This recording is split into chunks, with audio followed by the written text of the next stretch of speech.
Poner a grabar, antes que me olvide. Continuidad de una función en un punto. ¿Estuvieron mirando un poquito ese tema?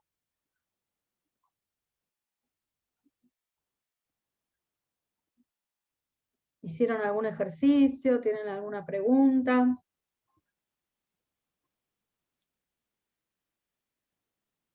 Y habíamos visto asíntotas también la clase pasada. Decime, Martín.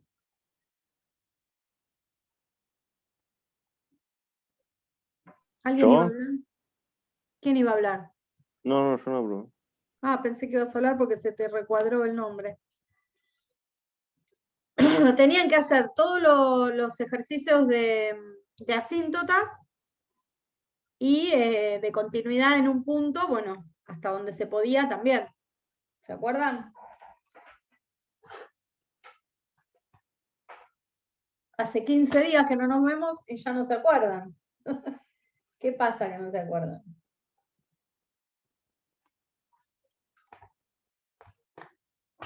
A ver, me fijo hasta qué ejercicio podían hacer. Todos los de asíntotas, que es la práctica 3, toda la primera parte, y continuidad, continuidad en un punto, clasificación hasta el ejercicio 8, más o menos podían hacer.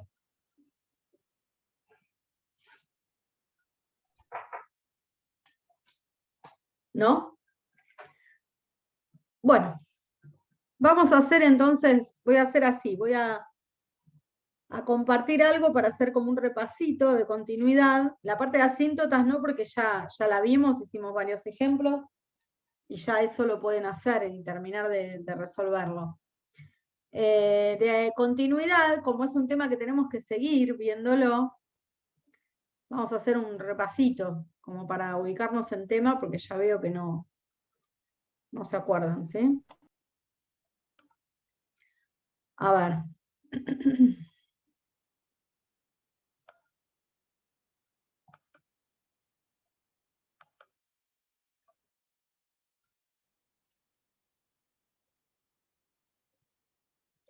¿Ahí están viendo la pantalla ustedes?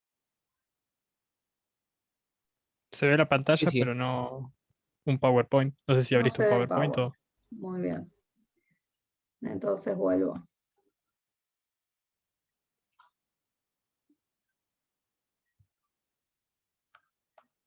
¿Ahí?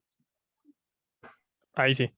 Ahí sí, perfecto. Bueno, vamos a hacer un pequeño repasito de lo que vimos la clase pasada de continuidad, como para entrar en clima, ¿sí? Y después vamos a ver lo que correspondía a la clase de hoy, que es continuidad en un intervalo abierto, cerrado, y los teoremas relativos a continuidad, ¿sí? Teoremas de funciones continuas en intervalos cerrados. Bueno, vamos a arrancar por ahí. Voy a correr esto para arriba y vamos a arrancar por acá. Bueno, dice, sea f una función continua en un punto. ¿Cuándo una función es continua en un punto? Bueno, para eso, para definir continuidad en un punto, primero necesitamos saber que ese punto no es cualquier punto.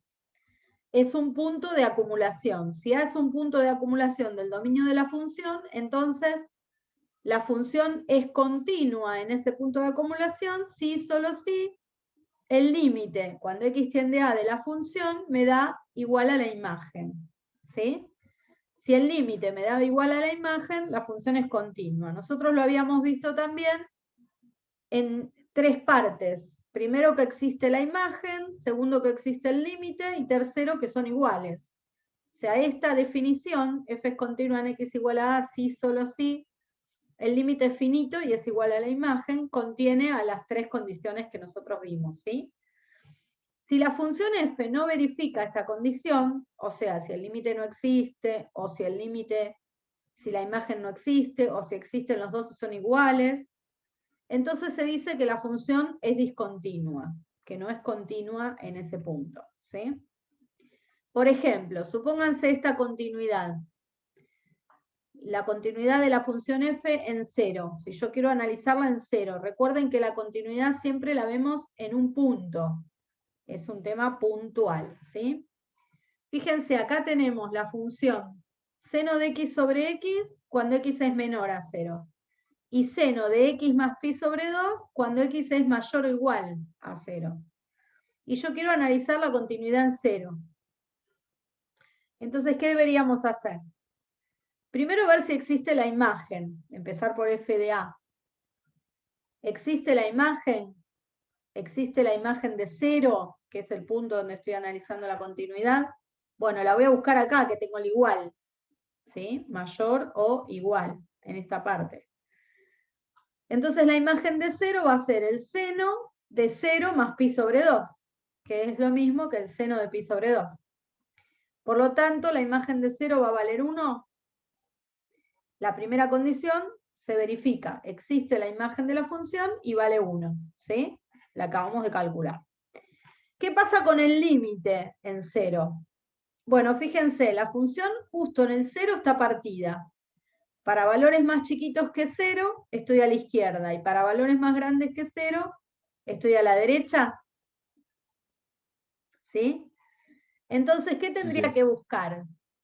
¿Qué tipo de límites? Si acercándome por la izquierda tengo una fórmula de la función f, y acercándome por la derecha tengo otra fórmula de la función f. ¿Qué tipo de límites buscamos? Laterales. Laterales.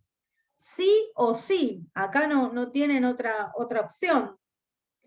¿Por qué? Fíjense. Yo acá tengo la función f. Su dominio es todos los reales, porque acá me dice menores que 0, mayores o iguales que 0. En esta función, en esta rama, mejor dicho, la fórmula no existe para 0, pero el 0 no está. El 0 está acá, o sea que el dominio es todos los reales. Pero si yo me paro en 0, cuando yo me acerco a 0 por la izquierda, 0 por la izquierda, por los menores que 0, la función vale seno de x sobre x. Y cuando me acerco a 0 por la derecha, por los mayores que 0, la función vale seno de x más pi sobre 2. Por lo tanto, cuando en el punto donde yo estoy analizando el límite, la fórmula cambia, si me acerco por un lado o me acerco por el otro, no me queda más remedio que usar laterales. Entonces, cuando x tiende a 0 por la izquierda, voy a usar seno de x sobre x. Y acá justo tengo el límite fundamental trigonométrico, porque me queda el seno de algo que tiende a 0 sobre algo que tiende a 0, pero este límite lo vimos, lo demostramos, y vale 1, ¿se acuerdan? Sí, sí. Y por la derecha, la función que fórmula toma, seno de x más pi sobre 2. Cuando x tiende a 0, esta x tiende a 0, 0 más pi sobre 2 es pi sobre 2, el seno de pi sobre 2 es 1. Como el límite por izquierda me dio igual al límite por derecha, ¿eso qué quiere decir? Que el límite de la función existe y vale ese valor, 1. Entonces tengo la imagen que existe y vale 1, el límite que existe y vale 1. ¿Y ahora qué hacemos? Podemos decir que la función es continua en 0. Va en x igual a 0. Claro, tendríamos que ver la tercera condición, que sería esa igualdad. Entonces, si la igualdad se cumple, la función es continua en 0. ¿Está bien? Esto ya lo habíamos explicado. Acá tomamos un ejemplito, como para que lo vean. Y en este caso en particular, la función es continua. Si no se cumple alguna de estas tres condiciones, vamos a decir que la función no es continua. ¿Ok? Bueno, perfecto. ¿Hasta ahí alguna pregunta, alguna duda?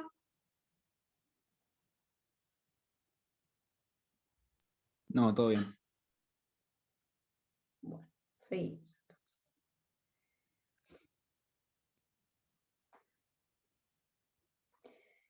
Acá está el gráfico de la función. Fíjense. Seno de x sobre x para los menores que 0. Me da esta curvita que está a la izquierda. Seno de x más pi sobre 2 para los mayores o iguales que 0. que me va a dar esta otra curvita. Pero ¿qué pasó justo en el 0? Y las dos curvitas se unieron, porque como la imagen coincide con el límite, las dos curvas, aunque son diferentes, en el 0 se juntan. Y entonces yo puedo dibujar toda la curva completa sin levantar el lápiz, ¿ven? Y eso implica que la función es continua. Habíamos dicho que una manera así muy casera de observar la continuidad es esa. Si yo quiero saber si la función es continua en 0 y tengo el dibujo, bueno, si no tengo que levantar el lápiz para dibujarla en un entornito de 0, quiere decir que es continua. Pero Profe. lo tengo que justificar, sí. Algo que es una pregunta, me parece que sé, pero en el primer paso vos habías hecho f de 0 es igual a, bueno, seno de pi medios, ¿no? Sí. Eso es porque el 0 está incluido, digamos, en x mayor o igual a 0, ¿no? Claro, por eso. por esto. Ah, ok. Acá está el igual, por lo tanto la imagen la calculo acá. Si tuviese menor y mayor estricto, quiere decir que la imagen de 0 no existe, no está definida la función en 0. Ajá, ok. Donde Ahí tiene está. el igual es donde busco la imagen. ¿Sí? Perfecto. Gracias. Muy bien. Bueno, vamos a borrar esto.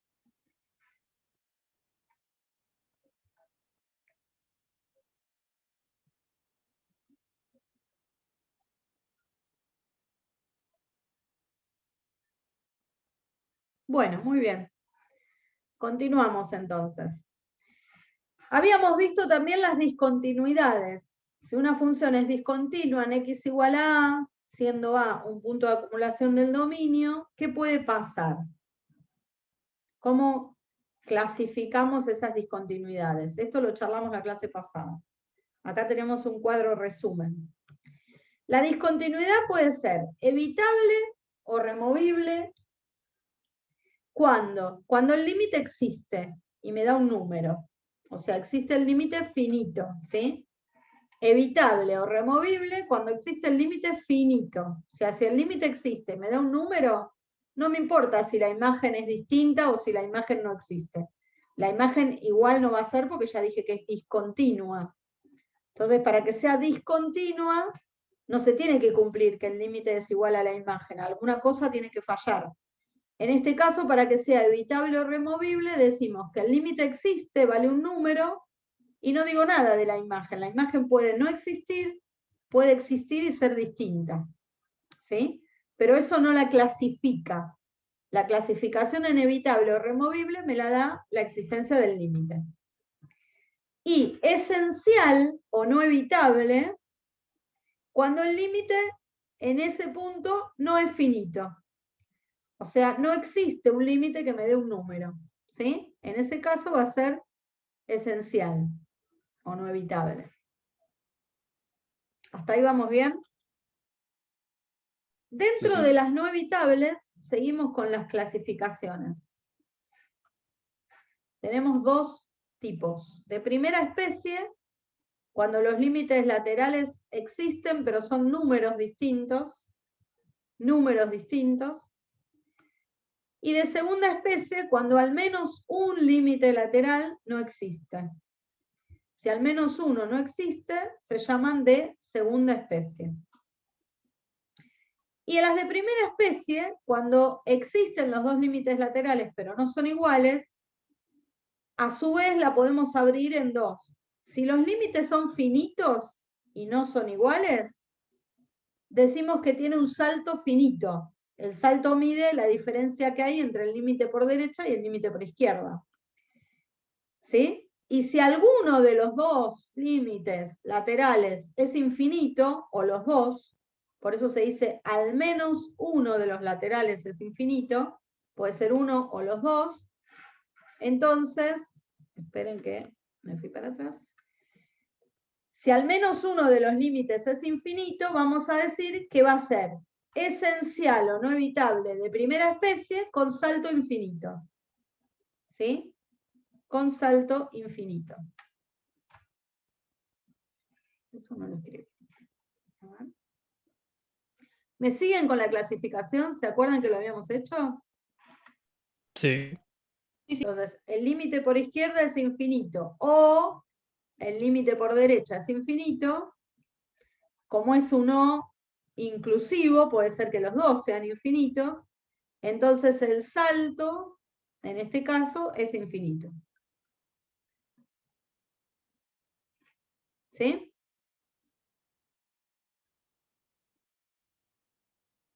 Bueno, podemos avanzar. Esta clasificación es la que más o menos ustedes tendrían que aprender para clasificar las indeterminaciones. Igual vamos a ver ejemplos, más ejemplos para que no tengan problema con esto.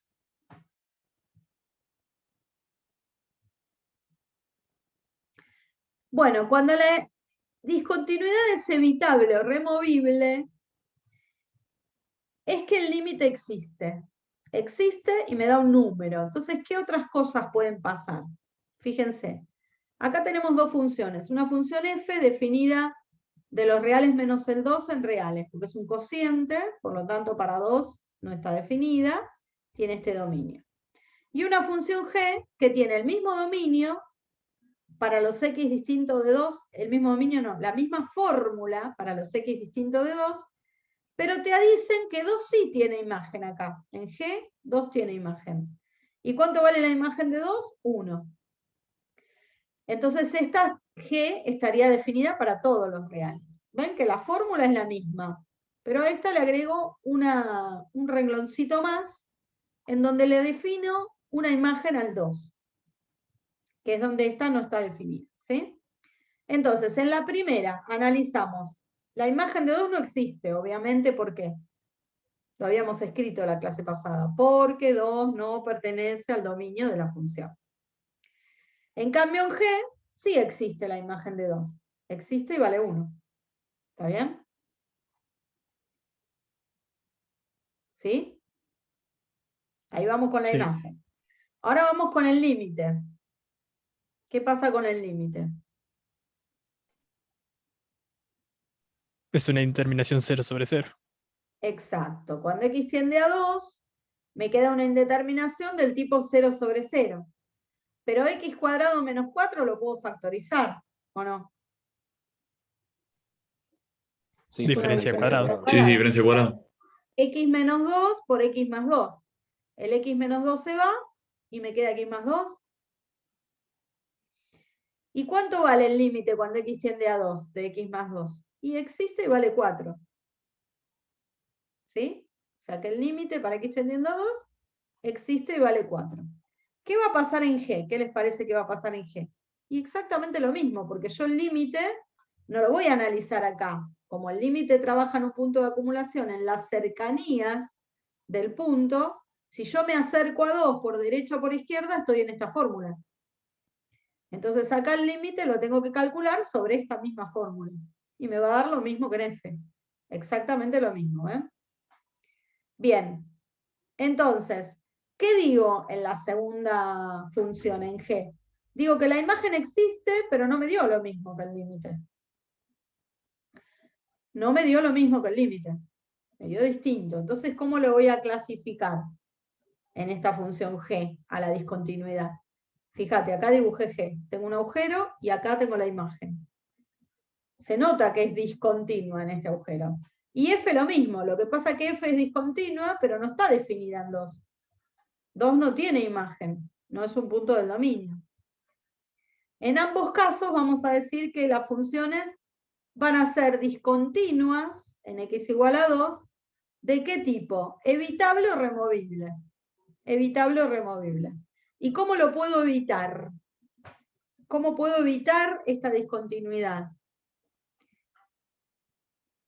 ¿Qué tendría que hacer con este agujerito que lo hicimos la clase pasada? asignarle una imagen o Rellenarlo. directamente. Sí. Exacto. Asignarle una imagen, pero no cualquier imagen. ¿Cuál imagen hay La que que da asignar? la que da el límite. La que da el límite. Entonces, si yo, por ejemplo, quiero salvar cualquiera de las dos indeterminaciones, puedo redefinir la función f o puedo redefinir la función g, a ambas de la misma manera, y puedo decir que vale x cuadrado menos 4 sobre x menos 2, ¿cuándo? Cuando x es distinto de 2. Y si X vale 2, le voy a asignar no cualquier imagen. Acá le voy a asignar el valor del límite. ¿Cuánto me dio el límite? Me dio 4. Entonces le asigno 4. Quiere decir que si yo voy a F, a esta nueva F estrellita, que es como redefinida la función, lo que hice fue llenar este cosito. Le di a 2, imagen, y la imagen que le di es 4. ¿Ven? Para rellenar el agujerito. O en esta hice lo mismo. Saqué este puntito de acá, fuera, y la imagen de 2 se la di acá. Para rellenar el agujerito. Profe, Y lo esto único se llama que... redefinir la función para que sea continua en ese punto. Sí. ¿Qué preguntaba? no sé si al resto también le pasa, pero no sé por qué no se llega a ver lo que pusiste abajo de todo. No sé si al resto también le pasa. Yo sí lo veo. ¿Sí? ¿Todo? Yo abajo de F... Lo de salvar f de x es igual a f de Claro, x. lo de abajo de f La de radio, x. y ¿Se abajo dice ve? el valor del límite. El valor de L, del límite. Ah, genial. Lo que Dale, ahí lo anoté copio. es que acá pongo flechita, este 4 ¿lo ves? Sí, eso sí. Que acá pongo el valor del límite. Eso aclaro. Ah, perfecto. El Ahí valor está, ahí que me está. dio el límite. ¿Sí? Genial, gracias. Bueno. Avanzamos entonces. Yo tengo una consulta, Decime. que en este tipo de discontinuidad, ¿hace falta calcular la distancia del salto o no? No, porque acá no tenés distancia, porque el límite por derecha y por izquierda No, anda me refiero 4. a la distancia entre, por ejemplo, la g de x, que el punto está en 1, calcular la Esto, distancia de... Claro, eso. pero esto no es el salto del límite, ¿eh? Cuidado. El salto del límite es el salto que da la función cuando calculo el límite por derecha y por izquierda. Acá, tanto por derecha como por izquierda, el límite vale 4. Ni siquiera tuve necesidad de separarlo en derecha e izquierda, porque me va a dar lo mismo, porque es un cociente de polinomios. Me dio 4 por derecha y por izquierda. Por lo tanto, acá no hay salto. Además, el salto no es, si la discontinuidad tiene un salto, no es evitable. Es esencial, no se puede salvar. Así que acá no hay un salto. Acá lo que hay es un hueco, un agujero, un punto vacío, si querés. Y eso no es un salto, porque en el límite van los dos límites, tanto derecha como izquierda, el mismo valor. Lo que no coincide es el límite con la imagen. Este valor es la imagen. Pero no te provoca un salto, porque el salto te lo provoca el límite nada más. ¿Sí? Ojo. ¿Se entendió? Sí, me había confundido con la otra, con la del salto, la esencial, por eso. Ahora vamos a ver una. Acá les anoté, si yo la redefino a la función de nuevo, le puedo decir que es una función h nueva, que va de reales en reales y que tiene esta fórmula, porque si yo le pongo directamente la fórmula simplificada, la imagen de 2 es 4 y coincide con el límite que es 4, y la hago continua. O sea que la continua, esa que yo hice recién abierta, la podría haber redefinido así, como una segunda instancia. Bueno, cuando la discontinuidad es esencial de primera especie, dijimos que ¿qué tiene que pasar? No va a existir el límite finito, pero sí los laterales. Entonces vamos a ver un ejemplo de ese caso. De salto finito, cuando los laterales son distintos. Por ejemplo, vamos a analizar esta función. La función f en x igual a 1. Entonces f es x más 1 si x es menor que 1. Y 4 por e a la menos x si x es mayor que 1. Entonces, ¿qué pasa? El límite por izquierda, tengo que buscar laterales, sí o sí, ¿no? Porque justo alrededor de 1 cambia la fórmula. ¿Y qué pasa con la imagen de 1? ¿Existe o no? No. No, porque no está al igual, no está definida en 1 la función. El límite por izquierda me da sobre x más 1. Si x tiende a 1 por izquierda, esto tiende a 2. Ese es el límite por izquierda. El límite por derecha lo calculo sobre 4 por e a la menos x, porque me estoy acercando por los mayores que 1, por acá. Entonces, ¿qué me da? Y si x tiende a 1, esto me da 4 por e a la menos 1. ¿Y qué pasó entonces con los límites laterales?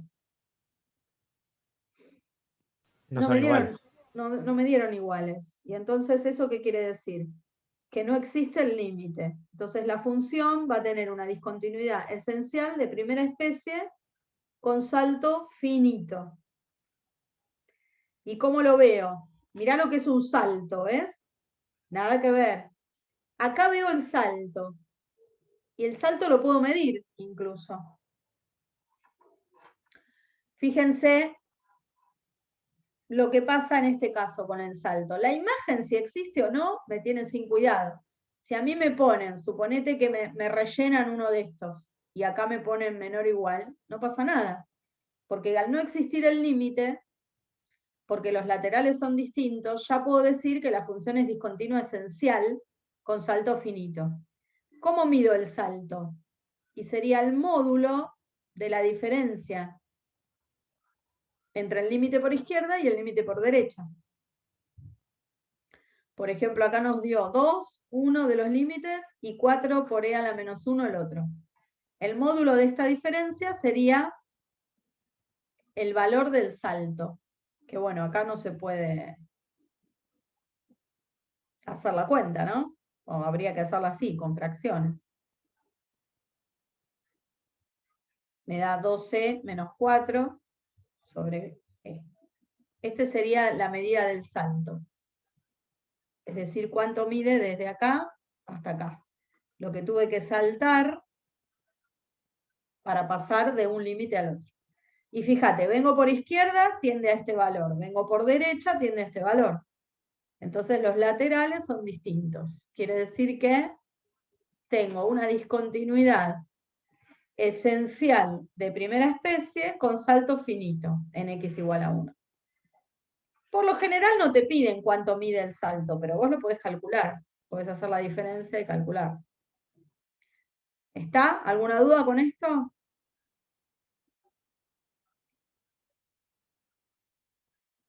Hola, Por ahora sin hola. problemas. ¿Eh? No, que por ahora sin problemas, digo. Bueno, me alegro.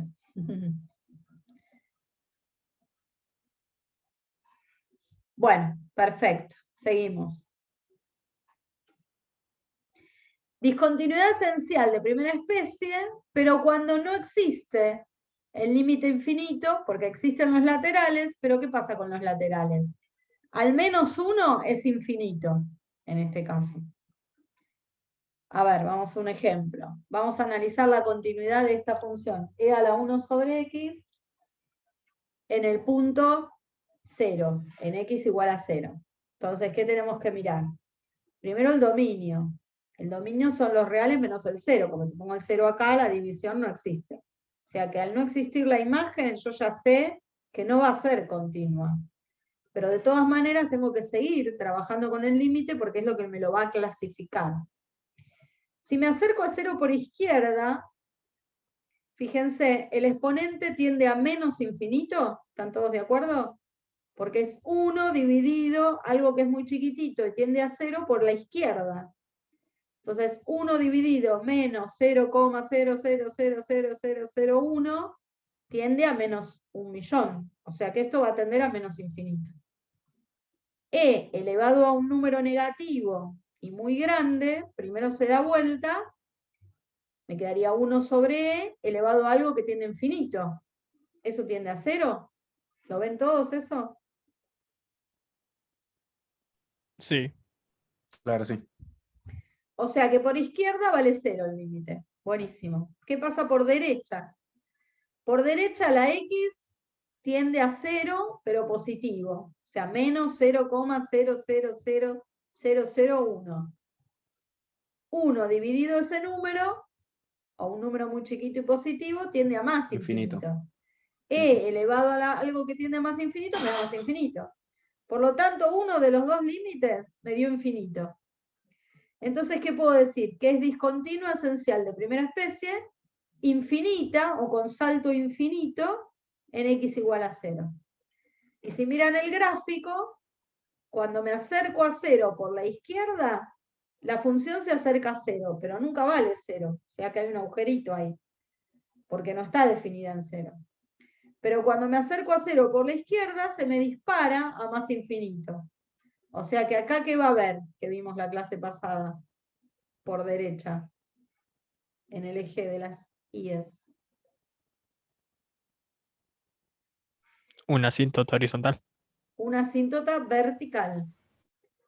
Porque X tiene un valor numérico y eso me da infinito. Entonces hay una asíntota vertical acá para la función, pero solo a la derecha. A la izquierda no, a la derecha sí.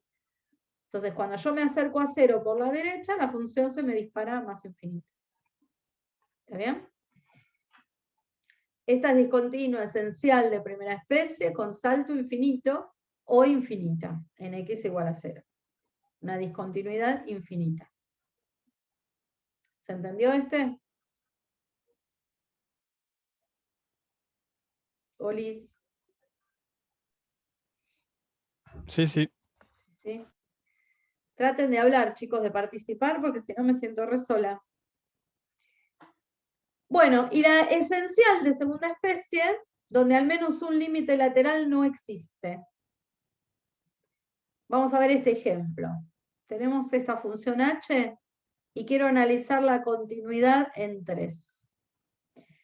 H está definida por ramas. La primera rama es menos x más 4 para los menores o iguales que 3.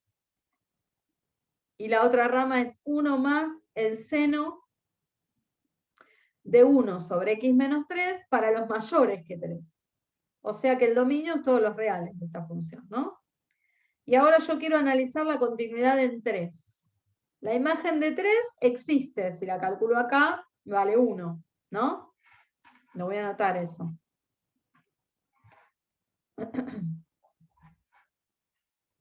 La imagen de 3 la voy a calcular en la primera rama, o sea que va a ser menos 3 más 4, porque acá tengo el igual, ¿no? Y me da 1. La imagen es 1. Perfecto. ¿Y qué más pasa ahora? Cuando me acerco a 3 por la izquierda, vuelvo a usar la misma fórmula, menos x más 4, porque estoy en los menores que 3. El límite cuando x tiende a 3 por izquierda de menos x más 4 también me da 1. Vamos bárbaro, por ahora. ¿Qué pasa con el límite por derecha? Bueno, cuando yo quiero calcular esto, fíjate, para calcular el límite por derecha yo tengo que calcular el límite cuando x tiende a 3 por derecha de 1 más el seno de 1 sobre x menos 3. Pero ¿qué pasa con el seno de 1 sobre x menos 3? Cuando x tiende a 3 por derecha. Esta fracción que está acá, adentro del seno, ¿a qué tiende? A infinito. A infinito. No podemos determinar A infinito, la profe. imagen de... Exacto. Y la clase pasada dijimos que el seno de algo que tiende a infinito no existe. Porque no, el límite no se dispara ni a infinito, ni se acerca a un valor. Por lo tanto, no va a existir. Se vuelve loco cuando me estoy acercando al punto 3, esa función. Por lo tanto, este límite no existe. Quiere decir que por derecha no existe el límite. Y entonces, esa función h va a tener una discontinuidad esencial de segunda especie en x igual a 3. ¿Sí? Esto de acotada se suele decir una discontinuidad esencial de segunda especie acotada, porque alrededor de ese punto la función va a estar acotada, porque el seno es una función acotada, pero no va a tener límite. Que esté acotada no quiere decir que tenga límite, ¿sí? Y fíjense la gráfica. Fíjense la gráfica. Menos x más 4 para los menores o iguales que 3 es este cosito, una recta, hasta el 3. Y esta función, que es 1 más el seno de x menos 3, para los mayores que 3, que cuando me voy acercando a 3 por la izquierda enloquece la función, ¿ves? Sube, baja, sube, baja, sube, baja, sube, baja. O sea que está acotada porque va a ir variando entre 0 y este valor, ¿sí? Pero no sé cuánto vale el límite, porque no le puedo asignar un valor numérico. Y tampoco se dispara infinito. Entonces este es un dibujito donde vemos que la gráfica de esta función presenta un límite por izquierda que existe y vale 1 en 3, y un límite por derecha en 3 que no existe, porque no puedo determinar el valor, me queda este gráfico. ¿Sí? Este es un ejemplo entonces de esencial de segunda especie. ¿Hasta ahí vamos bien? Sí. Bueno, así que ya habíamos visto la clasificación y lo que hicimos ahora fue agregar un ejemplo claro de cada uno, por las dudas. Bien, vamos a ver el álgebra de funciones continuas, que esto también lo charlamos la clase pasada. ¿Qué pasa con el álgebra, las cuentas de las funciones continuas? Bueno, si tenemos dos funciones continuas en x igual a a y alfa y beta son dos números reales, se va a verificar que la suma de funciones continuas es continua en ese mismo punto. Que el producto de funciones continuas es continua en ese mismo punto. La linealidad es una propiedad que ustedes la suelen usar en álgebra. ¿Usaron linealidad en álgebra? ¿En espacios vectoriales? Sí, al menos en mi comisión, Bueno, sí. fíjense, la continuidad verifica la linealidad. Es decir, que si yo multiplico por una constante una función continua y le sumo otra constante a otra función continua, esta suma, esta combinación lineal de funciones continuas me da una función continua. Así que se verifica la linealidad en funciones continuas. El cociente, si yo divido dos funciones continuas, siempre que la segunda no sea 0 para ese valor de a donde estoy analizando la continuidad, esta nueva función h, que es la división de esas dos, también va a ser continua en x igual a a. ¿Sí? Así que suma, cuando digo suma, es suma y resta, ¿no? La resta es una suma de números negativos, eso lo saben. Que cuando uno habla de suma, también está implícito que está hablando de resta. Entonces, suma de continuas, continua. Producto de continuas, continua. Linealidad, se verifica la combinación lineal de funciones continuas, me da otra función continua. Cociente, también me da una función continua, siempre que el denominador no sea 0. ¿Sí? ¿Qué más? Composición de funciones. Esto también lo habíamos charlado la clase pasada. Si una función es continua en A y otra G es continua en f de A, entonces la composición de G de f de x, o sea, esta composición, también va a ser continua en x igual a. O sea que la composición de continuas en ese punto y en la imagen del punto me da otra continua. A ver si podemos anotar un ejemplo. Suponete que yo digo f de x es x más 1 y g de x es x cuadrado menos 8. Y yo quiero analizar la continuidad en 1. Bueno, fíjate, esta es un polinomio, x más 1, una recta. Está definida de reales en reales, la imagen de 1 me da 2, el límite en 1 me va a dar 2. O sea que f es continua en 1. Pero si yo las quiero componer, me tengo que fijar que G sea continua, pero no en 1, sino ¿dónde? En G de f de 1, si yo quiero componer. Entonces tiene que ser continua en f de 1. G tiene que ser continua en f de 1. ¿Y quién es f de 1? ¿Y 1 más 1, 2? 2. G es continua en 2, y sí, porque es una parábola. La parábola es de trazo continuo, está definida en todos los reales, así que va a ser continua en 2. Quiere decir que puedo asegurar que existe esto, G de f de 1 igual a h de 1 y que es continua. en 1. ¿Por qué? Porque f es continua en 1 y g es continua en f de 1. Y puedo calcular cuánto vale. F de 1 es 2. Y g de 2, ¿cuánto vale? 2 al cuadrado 4, menos 8, menos 4. O sea que la composición existe y vale menos 4, y me da lo mismo que el límite. Eso quiere decir que si yo quiero calcular el límite cuando x tiende a 1 de g de f de x, de esta composición, este límite me va a dar menos 4. ¿Por qué? Y porque estoy diciendo que h es continua en 1. Por lo tanto, la imagen me va a dar lo mismo que el límite. ¿Sí? ¿Se entendió? Sí. Bueno, perfecto. Seguimos entonces. Voy a borrar esto, si no me queda para el próximo dibujo. Muy bien. Hasta ahí habíamos visto la clase pasada. Y ahora vamos a arrancar con la clase de hoy, con lo que tenemos que ver hoy.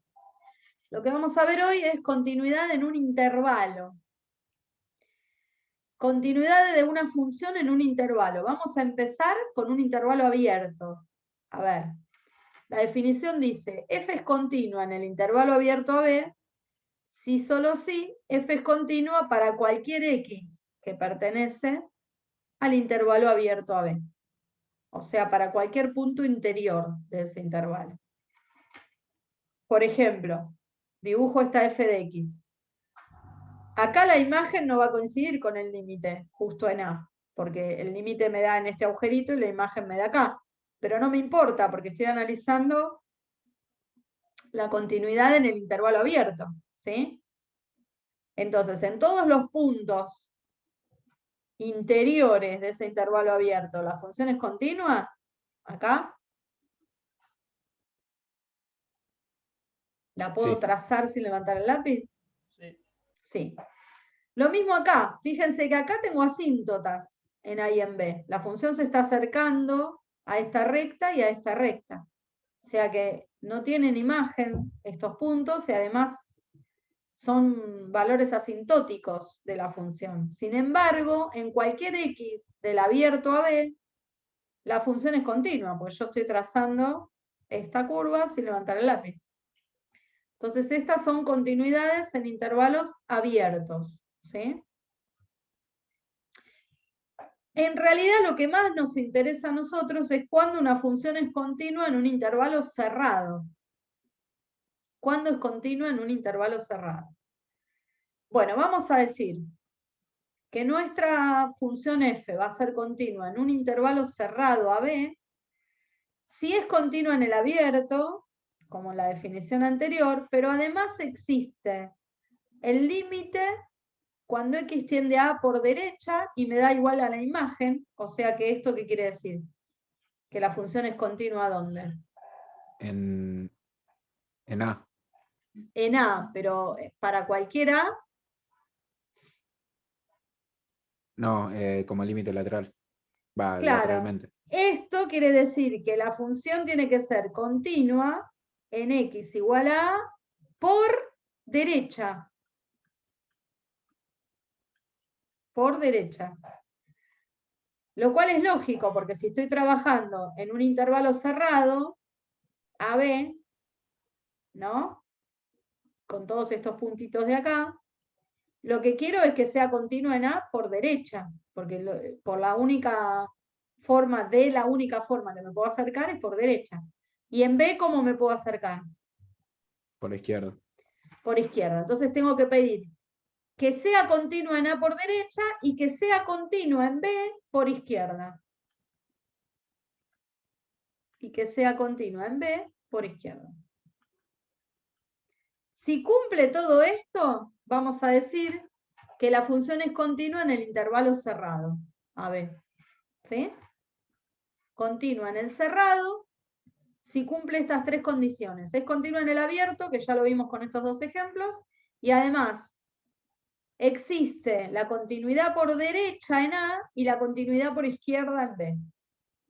¿Está bien? Si cumple todo eso, va a ser continua en un cerrado. Entonces, ¿qué tiene que pasar? además de estar el gráfico como estaba acá, de la función f, tienen que ser un intervalo cerrado, o sea que las imágenes en estos puntitos tienen que coincidir con el límite. Es decir, el puntito tiene que estar ahí, donde termina la curva. No puede estar desplazado como acá. Porque si está desplazado, lo que estoy diciendo es que la imagen y el límite no coinciden. En cambio acá sí coinciden. Esta es una función continua en un intervalo cerrado. ¿Se ve? ¿Esta podría ser continua en un cerrado en algún momento? No. No, nunca podría ser continua en el cerrado. Porque no le puedo asignar al límite el mismo valor que la imagen, porque el límite a la derecha de A se me va a infinito acá. No lo puedo salvar. Y a la izquierda de B también se me va a infinito. Entonces esa nunca va a ser continua en un cerrado, ese gráfico. ¿Está? Bueno, voy a borrar esto. Bien, ahí vamos. Continuidad de algunas funciones. Hay algunas funciones que son naturalmente continuas. ¿Qué quiere decir eso? Por ejemplo, las polinómicas. Las funciones polinómicas que tienen esta forma, a sub 0 más a sub 1 por x más a sub 2 por x cuadrado, hasta a sub n, o sea, de cualquier grado, un polinomio de cualquier grado, que acá lo expresé como una sumatoria, siempre va a estar definido de reales en reales, y son continuas. O sea que los polinomios naturalmente son funciones continuas, ¿dónde? En cada uno de sus puntos, por lo tanto va a ser continua en todos los reales. ¿Sí? ¿Qué otras funciones les parece que son continuas? Bueno, las trigonométricas, seno y coseno, tangente, cotangente, secante y cosecante. ¿Dónde tangente, cotangente, secante y cosecante? En sus respectivos dominios, porque seno y coseno tienen como dominio todos los reales, entonces son continuas en reales. Pero la función tangente no es continua en reales. ¿Por qué? Porque el Tiene dominio de la infinitas función tangente, asíntotas. claro, tiene infinitas asíntotas. Excluye los valores de la x que son múltiplos impares de pi sobre 2. Entonces ahí no va a ser continua en esos puntos. Pero en todos los demás puntos de su dominio es continua. Lo mismo la cotangente, la secante y la cosecante. Continuas en sus dominios. Ven, por ejemplo, la tangente es continua en todos los reales menos los múltiplos impares de pi sobre 2, que es donde tiene las asíntotas. Entonces va a ser continua en todo su dominio, porque este es el dominio de la función. ¿Sí? Si saco esos valores, en todos los demás es continua. Las funciones exponenciales del tipo a la x, con a mayor que 0 y distinto de 1, o sea, las crecientes, las decrecientes, cualquiera de las funciones exponenciales son continuas en reales. Tienen el dominio real, son continuas en reales. Las logarítmicas, definidas como funciones desde los reales positivos a los reales, un logaritmo así básico, va a ser continuo en los reales positivos. Si tengo un logaritmo aplicado a otra cosa, va a ser continuo en su dominio. ¿Sí? Ojo con las naturalmente continuas.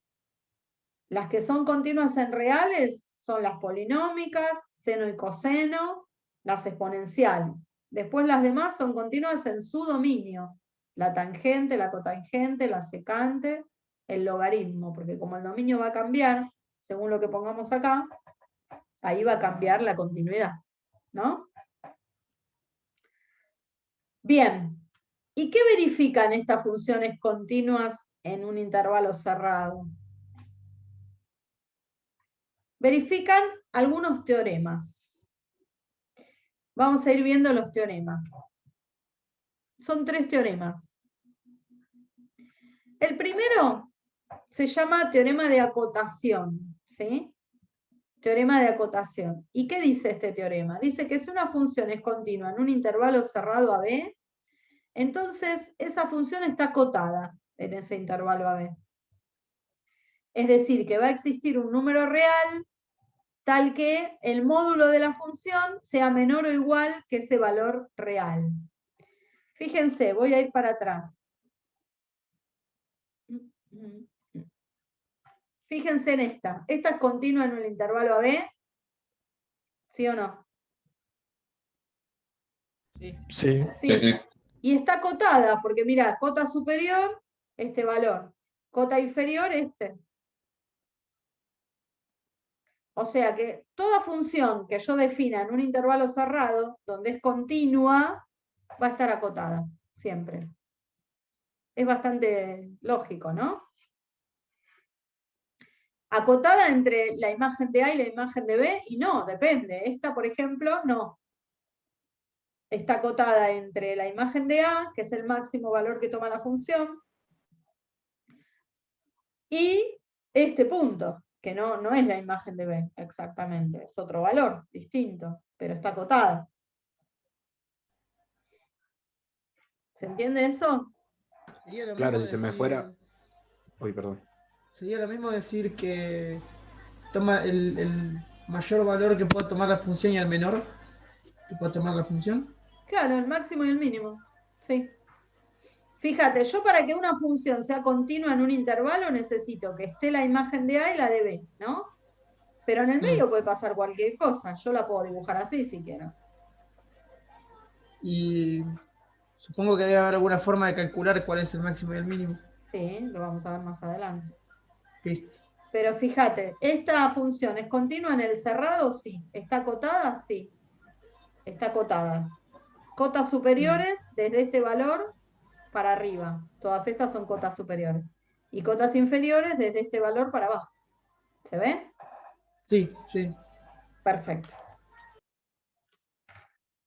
Bueno, seguimos entonces.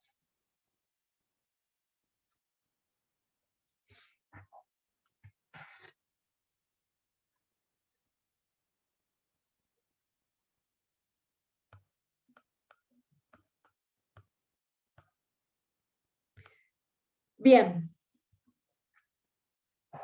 Este teorema de acotación le da como el pie, o le tira la pelota, al teorema de Weierstrass. Esto se dice Weierstrass. Este teorema también es bastante intuitivo y tiene mucho sentido. Dice, si una función es continua en un cerrado, entonces asume un mínimo y un máximo absoluto en dicho intervalo. ¿Qué es lo que acabamos de decir con ese dibujito?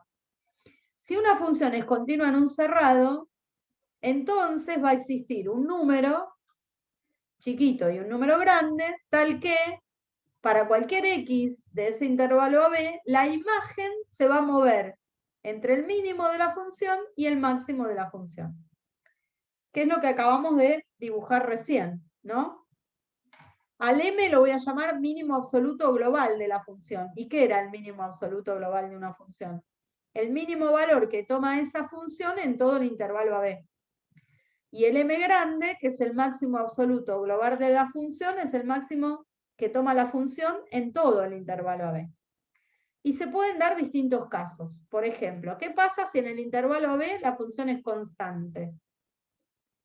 ¿Está acotada? ¿Cumple el teorema de acotación?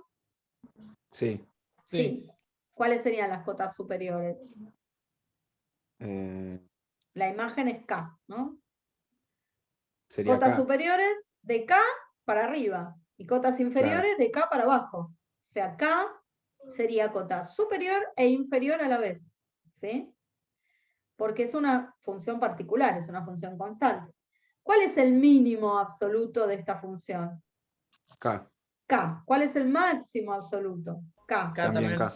Es decir, que esta, que es un caso super archi re particular, tiene el mismo máximo y el mismo mínimo. Entonces, ¿es cierto que la función está contenida entre el máximo y el mínimo? Sí, fíjate que acá dice menor o igual, porque hay que considerar el caso del igual, que sería este, cuando la función es continua. ¿Ok? Por ejemplo, ¿qué pasa si es decreciente? Bueno, si es estrictamente decreciente, el máximo lo va a tener en la imagen de A y el mínimo en la de B, porque es estrictamente decreciente. Entonces, está acotada entre estos dos valores y además alcanza un máximo absoluto y un mínimo absoluto. ¿Sí? ¿Y qué pasa si la función no es estrictamente nada, sino que tiene intervalos donde crece y otros donde decrece, como el dibujito que yo les escribí antes? En este caso, el mínimo absoluto es este punto, que no coincide con la imagen de A ni con la de B. Y el máximo absoluto es este punto, que tampoco coincide ni con la imagen de A ni con la de B, puede ser otro valor. Lo que sí sé es que el gráfico de mi función va a estar contenido entre el mínimo y el máximo. Y puede tomar el mínimo y el máximo en algún momento, de hecho lo toma, acá toma el máximo y el mínimo acá lo toma 2 veces. Y acá infinitas veces. ¿Sí? Entonces, estos teoremas son muy intuitivos, porque es lógico que si una función es continua en un cerrado, esté acotada, porque las imágenes no se van a ir a infinito. Porque para que la imagen se vaya a infinito, tiene que haber una asíntota, o tiene que haber un intervalo abierto de dominio. Si el intervalo de dominio es cerrado, el que voy a tomar, la función va a estar siempre acotada. Y si una función es continua en un cerrado, va a haber un máximo y un mínimo absoluto, y todos los valores de las imágenes van a estar contenidos entre ese máximo y mínimo absoluto. ¿Sí? ¿Se entendió esto?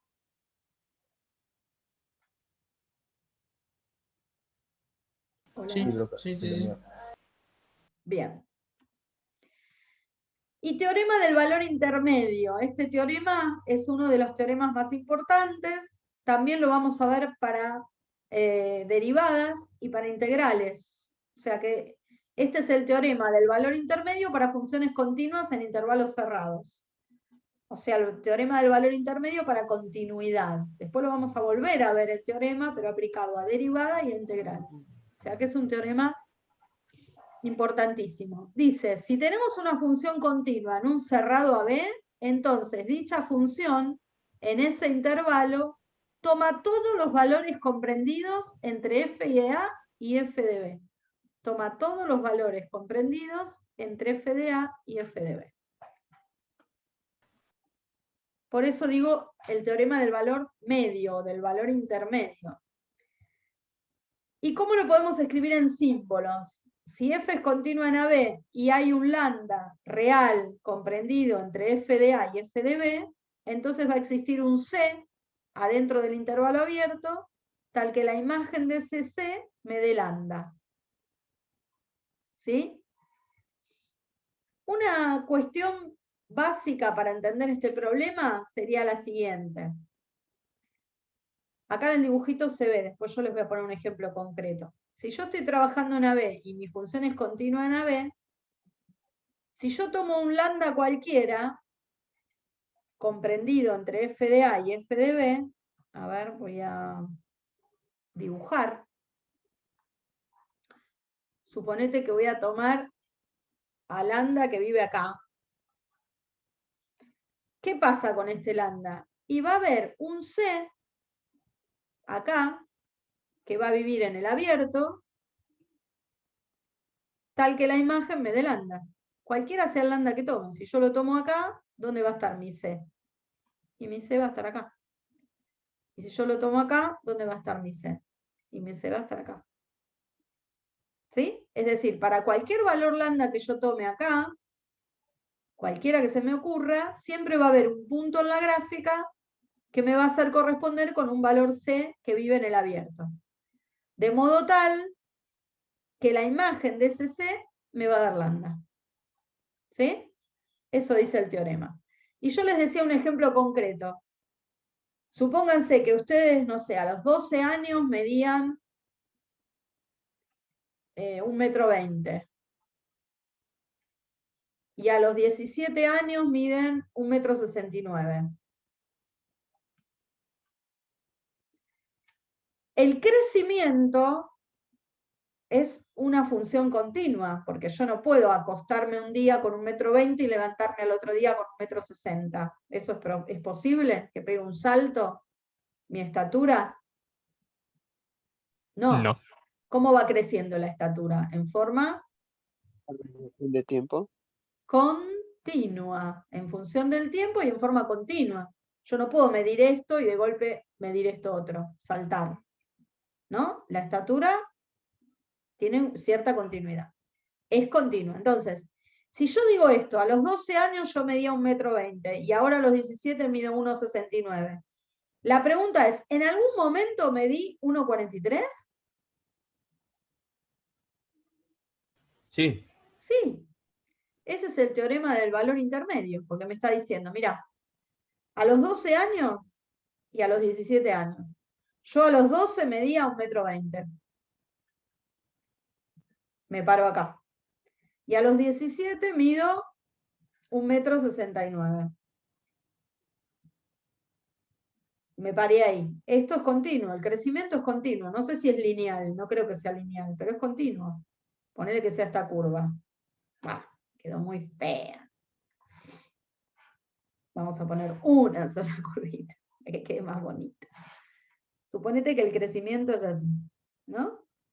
La pregunta es, ¿en algún momento medía 1,43 m? Y sí, va a haber siempre una edad determinada, por supuesto que va a ser entre los 12 y los 17, donde yo medía 1,43 m, porque si no es imposible que llegue a 1,69 m.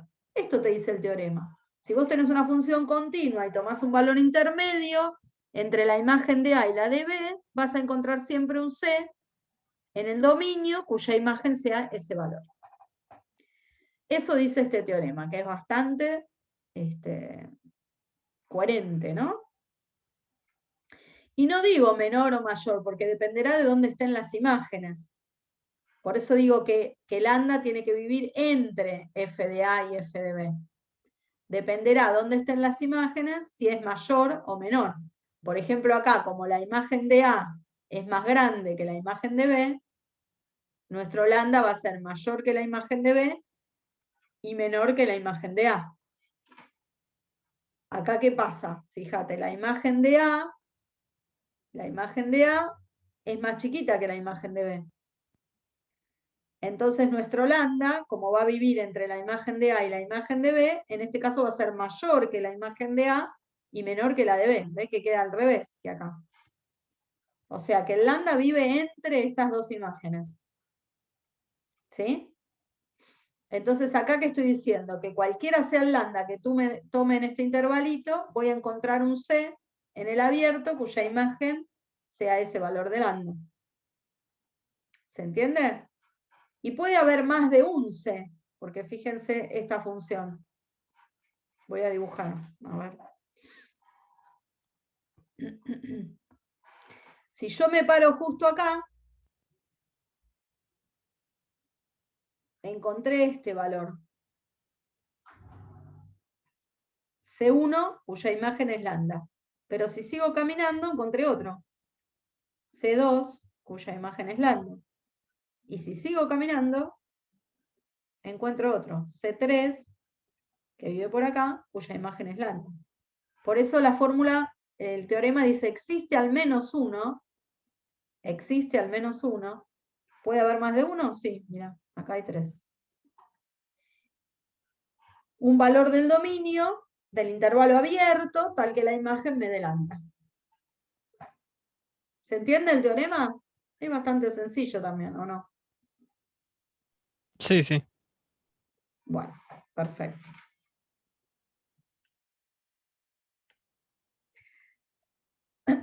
Bueno, esta observación que pusimos acá dice, si tenemos una función continua en un cerrado y existen dos valores que pertenecen al cerrado, tal que la imagen de ese intervalo me da el intervalo de las imágenes, siendo f de x1 y f de x2 los valores mínimo y máximo absoluto, salvo que f de x sea una constante, nada puede afirmarse si el intervalo no es cerrado. O sea que para poder aplicar yo este teorema del valor intermedio, siempre tengo que trabajar con intervalos cerrados. Las imágenes de estos valores tienen que ser valores donde la función sea continua en ese punto, ya sea por derecha o por izquierda. O sea que siempre voy a trabajar en intervalos cerrados, ¿sí? Si el intervalo es abierto, este teorema no tiene sentido, porque ya ahí no voy a poder asegurar nada. Fíjate, vamos a hacer un dibujito con el intervalo que no sea cerrado, para que entiendan que nos sirve. Suponete que yo tengo esto. La imagen de A está ahí, que no sea continua en el cerrado, ¿no? Y acá tengo esta función que es así. ¿Sí? Entonces, entre f de A y f de B, si yo tomo este K que vive acá, cumple que está entre f de A y f de B, ¿o no? ¿Cumple o no cumple? Sí. Sí, cumple. Y no va a tener una imagen. Y no pasa nada, En la ¿ves? función. No encuentro un C. Por lo tanto, es muy importante que sea continua ¿dónde? En el En los extremos. cerrado. En el Claro. cerrado.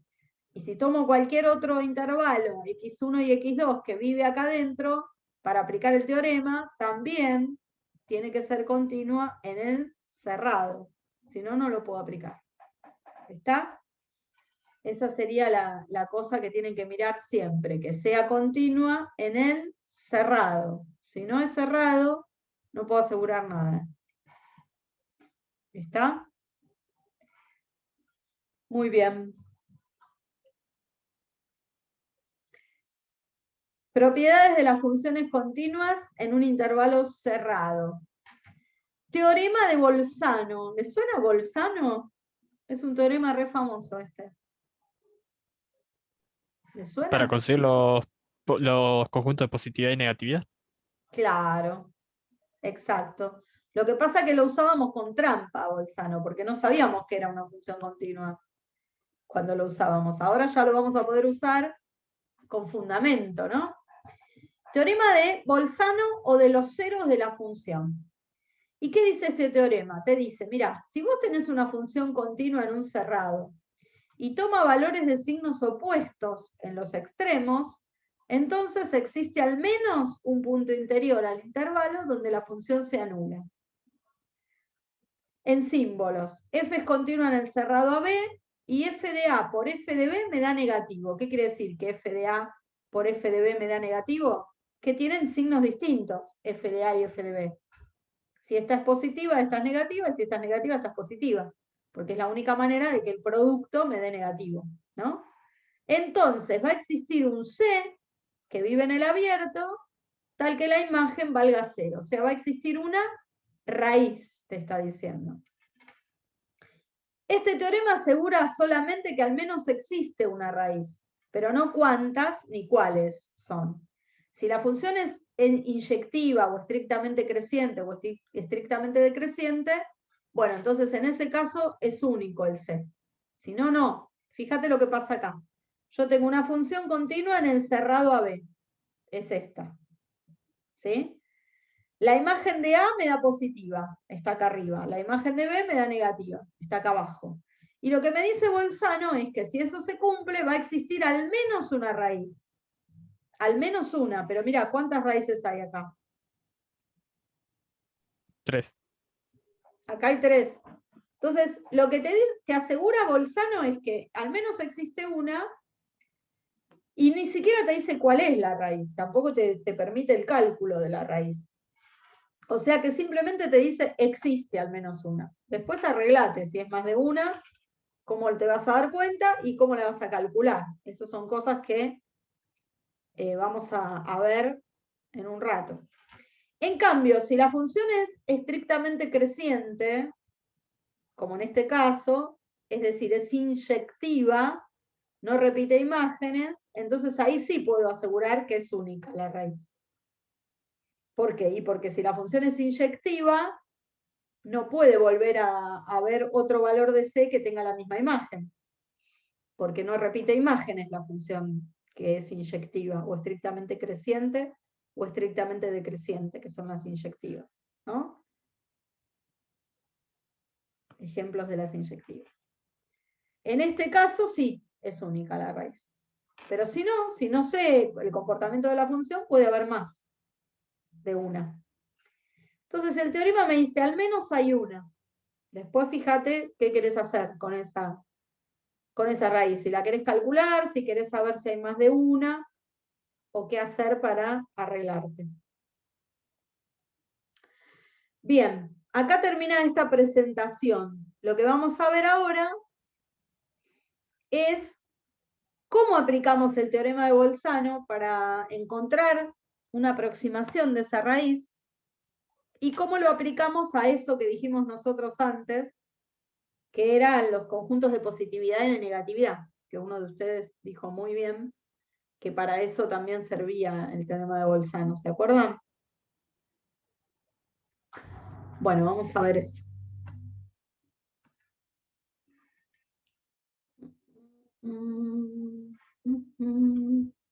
¿Ustedes leen los apuntes antes de que nosotros tengamos la clase o no? ¿Los PDFs? Sí, Yo hago un repaso después. después de la clase, no antes. Claro. Ok. Profe, una pregunta, ¿el PDF que estuvo, el PowerPoint que estuvo pasando recién, lo va a subir en el aula virtual? Sí, lo voy a subir porque no lo subí todavía, sí, tenés razón. Ah, bueno. Muchas gracias.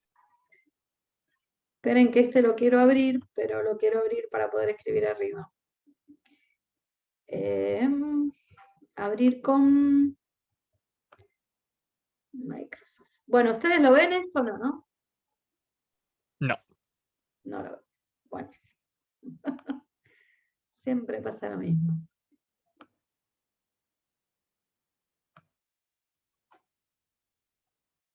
Voy a dejar de compartir y volver a compartir, si no.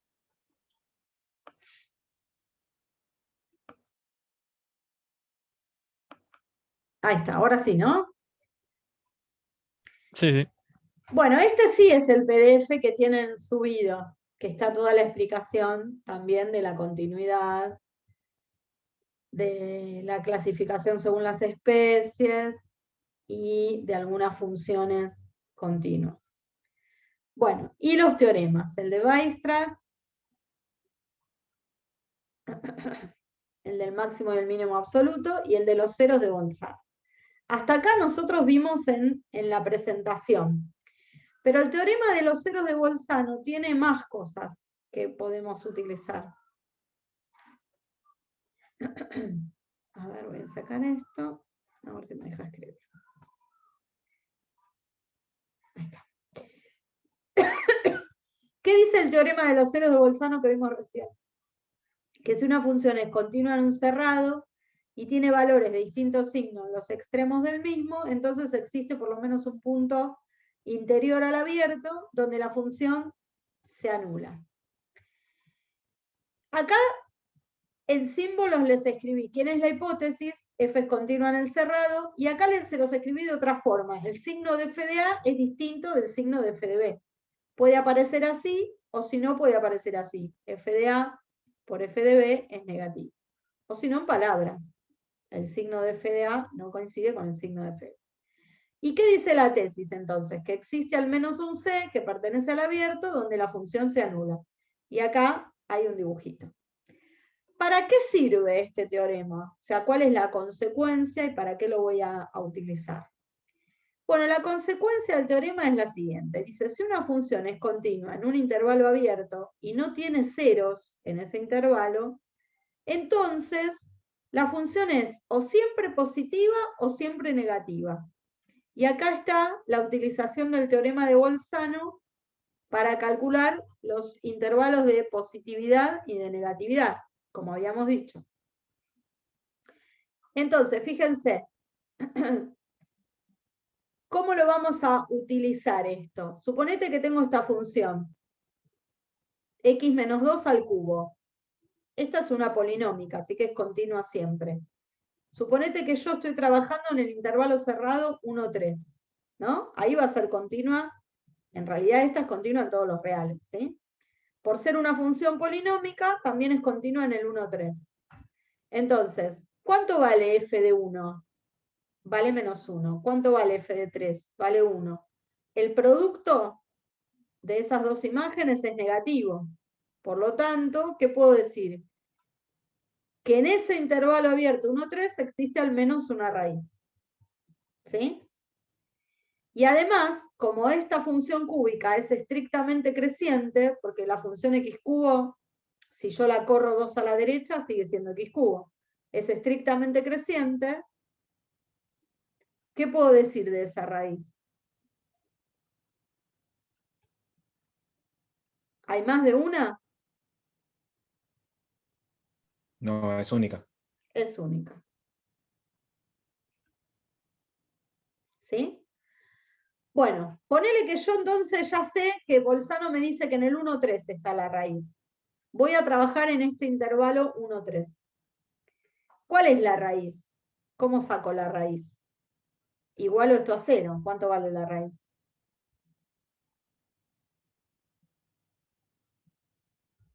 Cuando x menos 2 al cubo me da 0. Cuando x vale 2.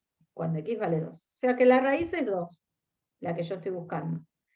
Y como la función es estrictamente creciente, esa raíz es única. ¿Y qué me dice entonces el teorema de Bolzano que me va a permitir averiguar los intervalos de positividad y de negatividad?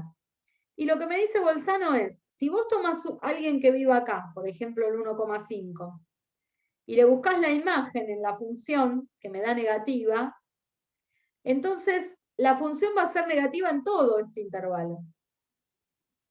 O sea que el intervalo de negatividad sería de 1 a 2, si trabajo en este, ¿no? Nada más que en este. Y si yo tomo a alguien que vive por acá, por ejemplo el 2,3, busco la imagen y me doy cuenta que la imagen es positiva acá, entonces todos los elementos de este intervalo van a tener imágenes positivas. ¿Por qué? Porque si hubiese otro 0, ¿qué tendría que pasar? Tendría que cambiar el signo en algún momento en este intervalo. Entonces, al no cambiar el signo, lo que estoy asegurando es que no hay otro 0, que ya lo sabía yo, que no había otro 0. Entonces, si yo en un intervalo conozco los ceros y sé que no hay más que esos que yo marqué, para saber si la función es positiva o negativa en este intervalo, si es continua, por una consecuencia del teorema de Bolzano, yo puedo tomar un valor numérico, buscarle la imagen y verle el signo. Si la imagen es negativa, va a ser negativa siempre, entre estos dos valores, entre 1 y la raíz. ¿Se entiende? Que eso lo estuvimos usando un poco para los intervalos de positividad y negatividad, sin saber que la función era continua. Ahora sí hay que aclarar que la función es continua. ¿Sí? Bueno, el teorema nos dice que hay al menos una raíz, pero como ya les dije antes, no nos dice ni cuál es, ni cómo obtenerla, ni cuántas hay. O sea, simplemente nos dice que hay. Bien, entonces, ¿cómo vamos a hacer si queremos encontrar las raíces?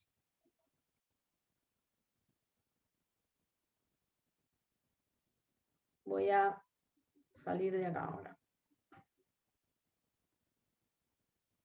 A ver si acá abrí el otro. No. Bueno, salimos. Vamos a ver la utilización del teorema de Bolzano para aproximarnos a una raíz. ¿Sí?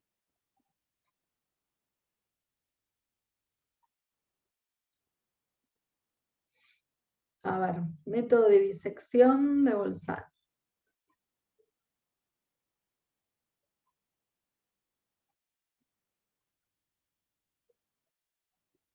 Ahora voy a abrir. Ahí no lo están viendo, ¿no? No. No, profe.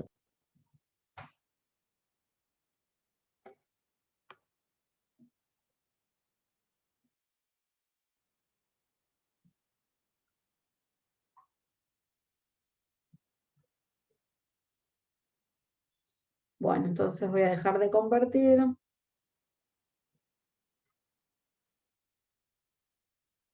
Y compartir de vuelta. Bueno, ahí sí. ¿No? Sí, sí. Sí, ahí se ve. Buenísimo. Bueno, ¿qué nos dice este método de bisección de Bolzano? Nos dice la manera que tenemos de acercarnos a esa raíz que no conocemos y que el teorema nos dice que está, que existe.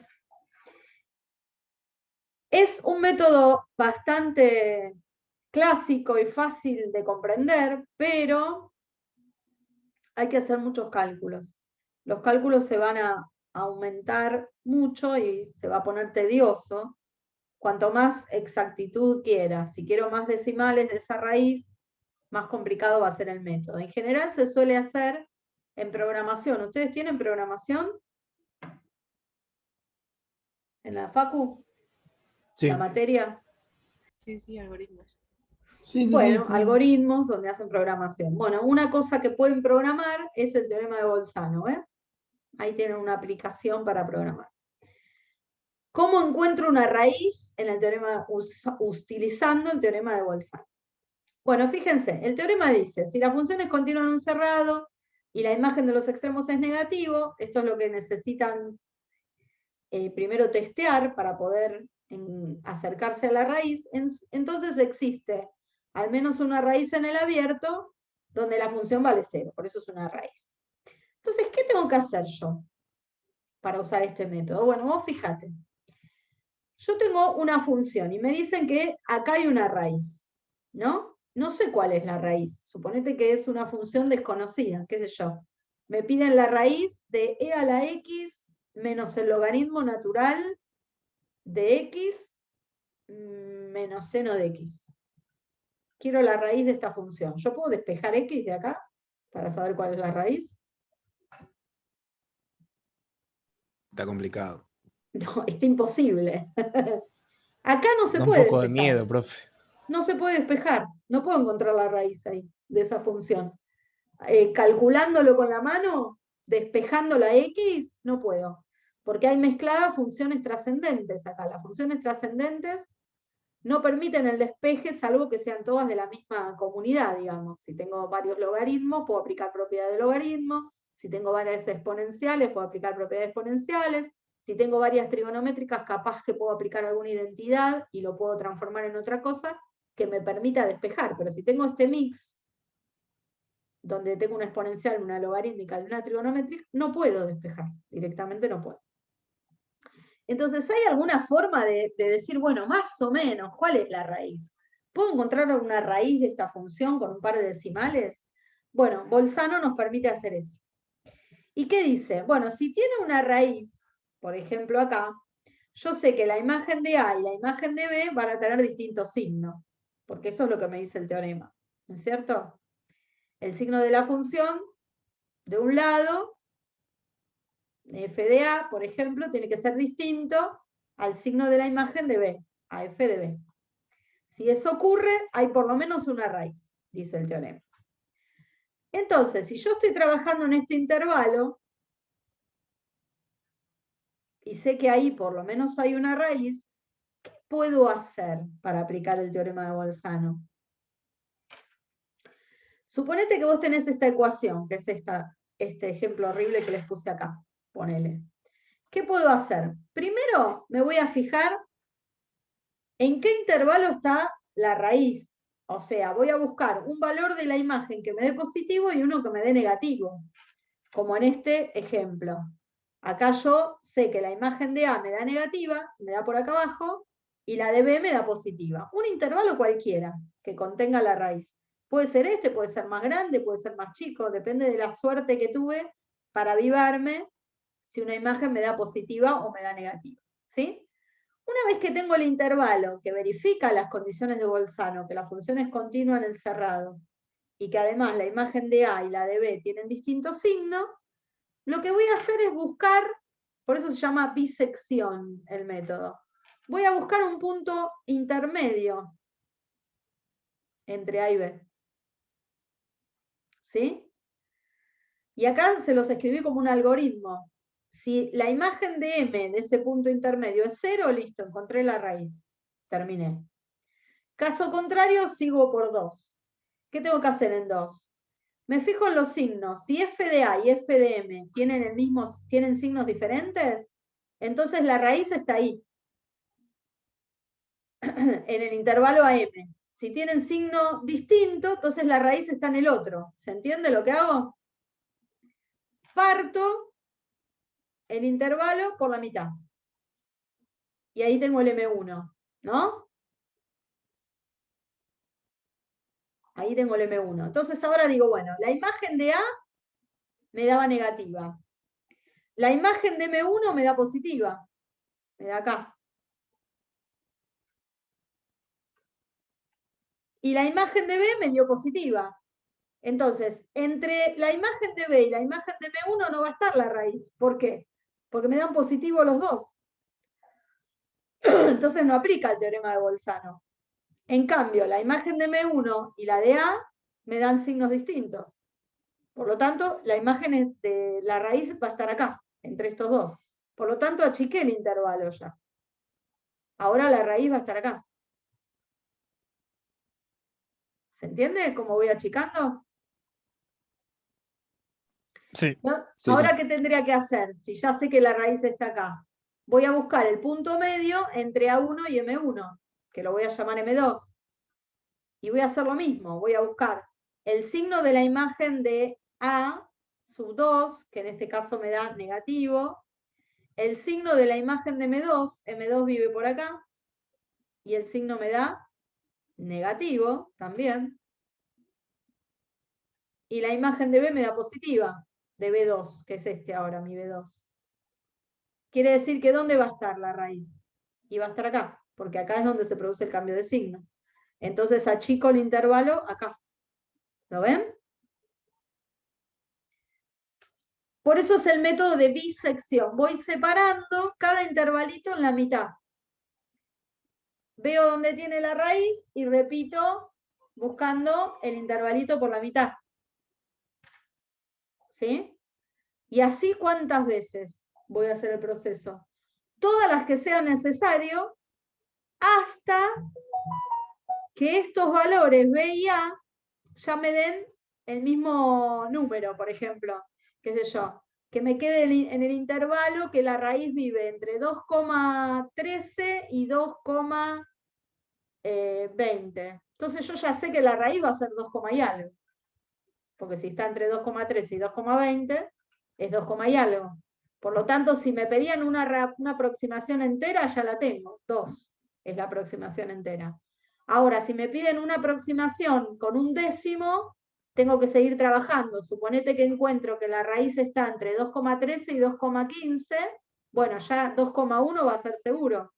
Y ya ahí aproximé una cifra decimal. ¿Se entiende lo que digo? Sí. Sí, sí. Bueno.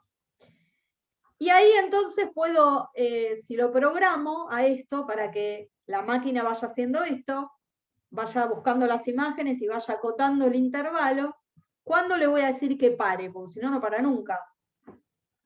Ya saben que para programar necesitan pedirle, cuando llegan a tal cosa, que pare. Bueno, entonces, ¿qué necesito? Necesito el error que me pidan. Suponete que me pidan, bueno, buscá la raíz con un error menor que 0,01. Quiere decir con una cifra decimal exacta. Entonces, cuando encuentro el error, la diferencia entre el valor que yo tengo y el otro, de los dos extremos, que sea menor a 0,01, entonces ya ahí voy a decir que tengo una cifra exacta y voy a parar. Si el error que me piden es menor a 0,001, me están pidiendo dos cifras decimales exactas. Entonces voy a parar cuando consiga las dos cifras decimales exactas. ¿Sí? Bueno, parece complicado, pero no es tan complicado. Vamos a un ejemplo resuelto de la guía, además, que es el ejercicio 29. Y lo vamos a aplicar el teorema a pulmón, a mano, ¿sí? Bueno, ¿qué dice el ejercicio 29? Dice, demostrar que esta ecuación, que es una ecuación trascendente, ¿ven? Que tengo un logaritmo mezclado con una lineal, donde no puedo despejar la x, no hay manera. ¿Sí? Porque si aplico la definición de logaritmo, me queda una exponencial del otro lado, con la x arriba. Y si quiero bajar la x, tengo que aplicar logaritmo. Y no puedo despejar. En esta ecuación es imposible despejar. Entonces, voy a usar el teorema de Bolzano para demostrar que tiene al menos una raíz. ¿Cómo lo voy a hacer? Bueno, me dicen, esta es la ecuación, logaritmo de x igual a 3 menos 2x. Si tiene al menos una raíz, lo que estoy diciendo es que si yo grafico esta función y grafico esta, se van a cortar en por lo menos un punto, ¿no? Si tienen más de una raíz, se van a cortar en más de un punto. Entonces, lo primero que puedo hacer es graficar estas dos funciones. Fíjate, yo las grafiqué acá, logaritmo de x y la recta. Entonces, uy, mira, acá está la raíz. Se cortan en un punto. ¿Entre qué valores está esta raíz? Y, qué sé yo, entre 1 y 2, también está entre 0 y 3, también está entre menos 1 y 4, pero yo voy a tratar de elegir el intervalo más chiquito posible para empezar a trabajar, porque cuanto más grande sea el intervalo, más lejos voy a estar de la raíz.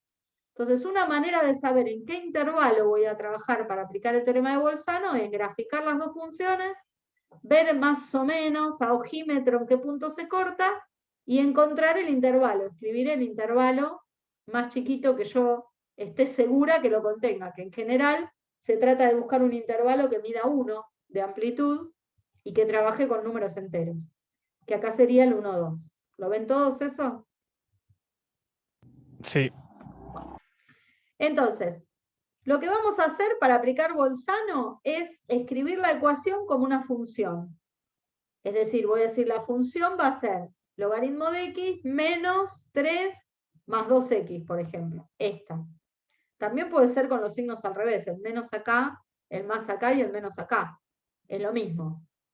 Yo lo que quiero es que esta función valga 0. O sea, buscar los ceros o las raíces de esta función, que equivale a resolver esta ecuación, ¿o no? ¿Sí o no? ¿Resolver Claro, qué sí. ecuación? Porque no vi el mouse. Tipo, no se ve el mouse. Ah, no ves el mouse. Bueno. La ecuación es esta, la original que está acá. La ecuación Sí. es logaritmo de x igual a 3 menos 2x. Si vos pasás todo esto para acá, la ecuación te queda logaritmo de x menos 3 más 2x igual a 0. ¿No? Sí. Es la misma ecuación. Pero yo para transformarla en una función y poder usar Bolzano, voy a decir que esta es mi función. Logaritmo de x menos 3 más 2x. Esta es mi función. Y lo que yo quiero es igualarla a 0, o sea, buscar los ceros de la función. Justamente lo que me pide Bolzano. ¿Sí? Entonces, ¿qué tengo que hacer? Encontrar un intervalo del dominio donde la función verifique las hipótesis de Bolzano. ¿Las hipótesis cuáles son? Que tiene que ser continua en ese intervalo cerrado y que la imagen de cada uno de los extremos tenga distintos signos. ¿Cómo me avivo para encontrar el intervalo? Como les dije acá, dibujan las dos funciones y ven dónde se cortan. Y eligen el intervalo. Acá elegimos el 1, 2, que es el más chiquito, cercano a la raíz que sé que vive ahí. Entonces voy a elegir el 1, 2. ¿Verifico el teorema acá? ¿Se verifica Bolzano? ¿La función es continua? Sí, porque es una suma y diferencia de funciones continuas. El logaritmo es continuo en su dominio, esta es una constante, es continua, y esta es una polinómica que es continua, o si quieren, toda esta es una polinómica que es continua. Suma de continuas da continua, listo, es continua en el cerrado. Y además, ¿qué se tiene que verificar? Que la imagen de 1 y la de 2 tienen que tener distintos signos. Vamos a ver si es cierto. La imagen de 1, ¿quién es? Logaritmo de 1 menos 3 más 2 por 1. Eso da menos 1, negativo. F de 2, ¿qué me da? Logaritmo de 2 menos 3 más 2 por 2. Me da 1 más logaritmo de 2, o sea, positivo. Entonces verifica las hipótesis. Tengo una función continua en un cerrado donde las imágenes en los extremos tienen distintos signos. Por lo tanto, como verifica las hipótesis, puedo decir que existe un C que vive en el abierto donde la imagen va a valer 0. O sea, Bolzano me dice, tiene una raíz. Tiene. Al menos una tiene. Ahora, si la quiero encontrar, es otro tema. Y si quiero saber si tiene más de una, también es otro tema. Gráficamente nosotros ya vimos que es única, porque buscamos la intersección y nos dio un solo puntito. ¿Sí? Entonces puedo decir, hasta ahora, aplicando Bolzano, que sí existe una raíz, que la raíz vive en el abierto 1, 2 y que es única, porque en la gráfica vi que se cortan en un solo punto. La parte B del ejercicio me dice, bueno, calculala. Calcula esa raíz con una aproximación que tenga un error menor que 10 a la menos 1. O sea que el error sea menor que 0,1. ¿Sí? Menor que 10 a la menos 1. Entonces, ¿cómo voy a hacer para buscarla? Bueno, vamos a aplicar esto, lo que les decía recién, lo del valor intermedio. El intervalo donde yo estoy trabajando es el 1, 2, es este. Busco el punto medio. ¿Cómo hago para encontrar el punto medio? 1 más 2 dividido el punto medio, que lo llamo M1, es 1 más 2 dividido 2, o sea, 3 medios. Acá dice, llamo M1 a 3 medios. Listo, partí por la mitad mi intervalo. ¿Qué voy a hacer ahora? Voy a buscar la imagen de 3 medios. La imagen de 1 yo ya sé que me dio, que lo hice antes en el cálculo. Vamos para atrás. La imagen de 1 me dio menos 1. La imagen de 1 es negativa.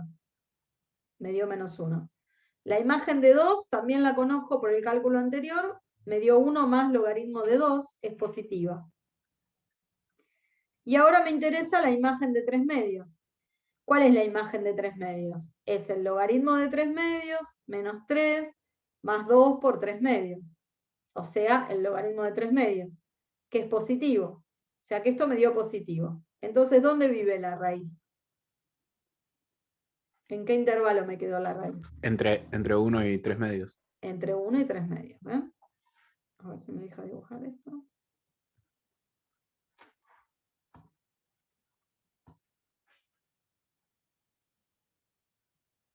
Acá arriba no me deja. Bueno.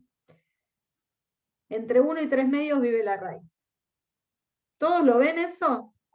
Que la raíz vive entre 1 y 3 medios, acá. ¿Por qué vive acá? Porque acá la función es continua y en los extremos las imágenes tienen signo contrario. Acá no, me dieron los dos positivos. En esta parte. ¿Sí?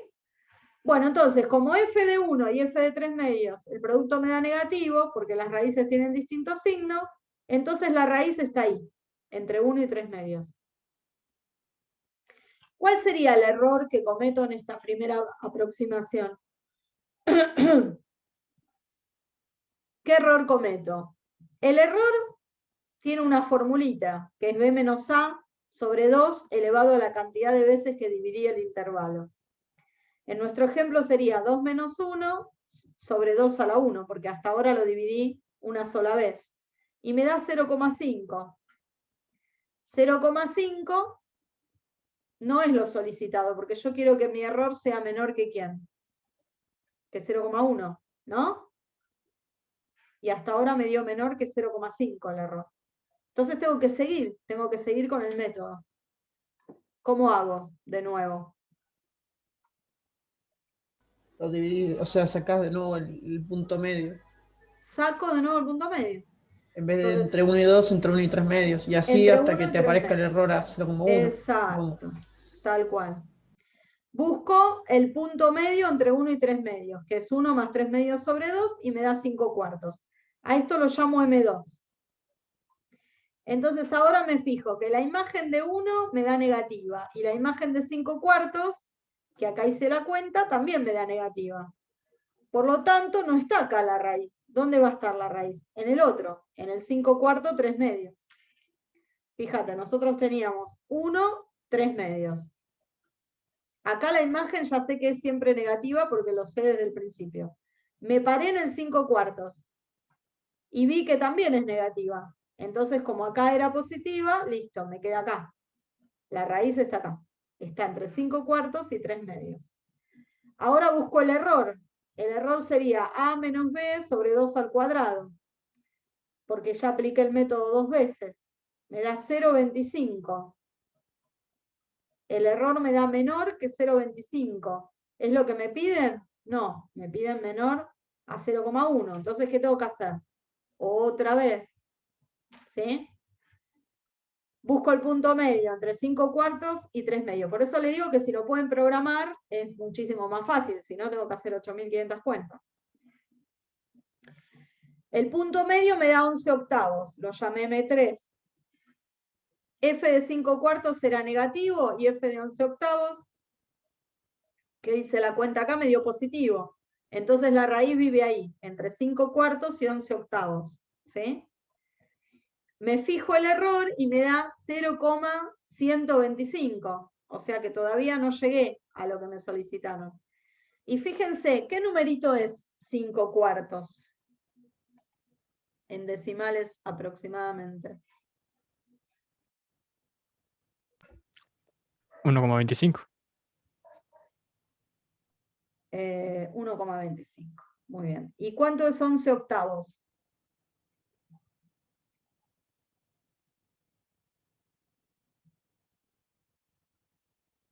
1,375.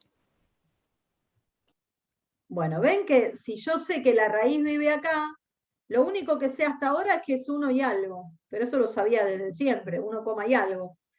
Como todavía tengo 1,25 y 1,375, yo no sé si la raíz es 1,27, 1,32, ¿sí? Cuando yo tenga la segunda cifra decimal repetida, ahí ya voy a decir que el error es menor que 0,1. ¿Está bien? Bueno, seguimos uno más o dos más.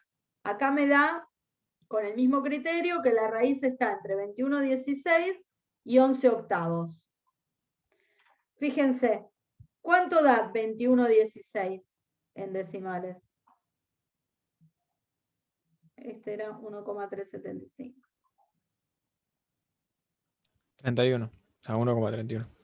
¿1,31 exacto? No. No, 1,3125. Bueno, fíjate, como me quedó este intervalo, yo sé que la raíz vive acá. O sea que sé, lo que yo estoy buscando vive entre 1,3125 y 1,375. No sé qué número es, pero sé que si lo aproximo con un error menor que 0,1 va a ser 1,3. Porque la segunda cifra ya la gané, porque ya la tengo repetida. La tercera no la sé. Si me piden otra cifra más, o sea, si me piden el error menor que 0,01, bueno, voy a tener que seguir con el método. ¿Se entiende? Entonces yo, aunque tengo una función donde no puedo encontrar los ceros de manera algebraica, los puedo encontrar de manera aproximada con este método de Gauss. Partiendo siempre el intervalo a la mitad. Por eso se llama el método de bisección. Bi quiere decir parto en dos, ¿no? Este sí lo subí, lo tienen. Entonces el método me da todo este trabajo, que hay que hacer muchísimas cuentas. Pero es bastante simple de comprender y además es muy mecánico, ¿no? Una vez que lo aprendí a hacer, me tengo que preocupar solo por las cuentas. ¿Está? ¿Se entendió? Sí. Claro, en el caso igual que la función dentro de ese intervalo tenga varias raíces, nos va a sacar solamente una raíz. Y si vos te avivás que hay 3 intervalos donde cambian los signos, podés hacer el método en cada intervalo y buscar las 3 raíces si querés. Pero vas a tener que aplicar claro, todo es esto verdad. 3 veces. ¿No? Claro, gracias. Bueno, muy bien. Vamos a hacer un recreíto. Son las 4:03. Vamos a hacer un recreo hasta 4:30 y después seguimos con ejercicios, ¿sí? Dale. Bueno. La voy a cortar, así corto la grabación y no queda tan larga. Y después volvemos a arrancar. 4:30, arrancamos de nuevo.